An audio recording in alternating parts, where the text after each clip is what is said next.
జగన్ ఢిల్లీ టూర్కి చంద్రబాబు నాయుడు మరి రివర్స్ అంటే ఇది ప్రచారపు హడావిడి కదా, దానికి రివర్స్ అస్త్రాలు. ఒకటి నెంబర్ 1 షర్మిల అకస్మాత్తుగా రంగంలోకి వచ్చింది. వరదలు వచ్చేసి దాదాపు 10 రోజులు అవుతున్నాయి.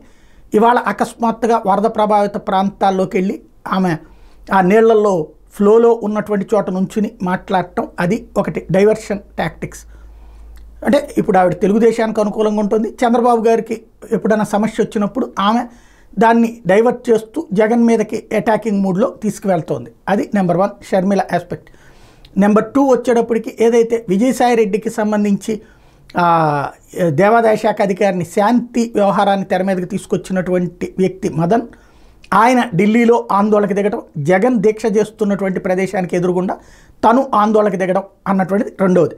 మూడో కాన్సెప్ట్ వచ్చేటప్పటికి ఏదైతే జడ్జి మాజీ న్యాయమూర్తి రామకృష్ణ పెద్దిరెడ్డి అనుచరుల వల్ల తనకు ప్రమాదం ఉందంటూ ఢిల్లీలో జగన్ చేపట్టిన ధర్నాకి సమాజ్వాదీ పార్టీ అధినేత అఖిలేష్ యాదవ్ మద్దతు పలుకుతుంటే అక్కడ వైసీపీ నిరసన ప్రదర్శనలో పాల్గొని తిరిగి వస్తున్న అఖిలేష్ యాదవ్ దగ్గరికి మాజీ జడ్జి రామకృష్ణ వెళ్ళి అడ్డుకున్నారు.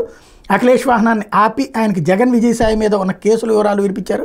ఇట్లాంటి వ్యక్తులు తెలిపే నిరసనలకు మద్దతు ఇవ్వడం సబబు కాదని హితబోధ చేశారు. గత 5 ఏళ్లలో ఏపీలో జగన్ విధ్వంసానికి పాల్పడ్డారని అఖిలేష్ యాదవ్కి వివరిస్తూ ఓ వీడియోని టీడీపీ సోషల్ మీడియాలో పంచుకున్నది.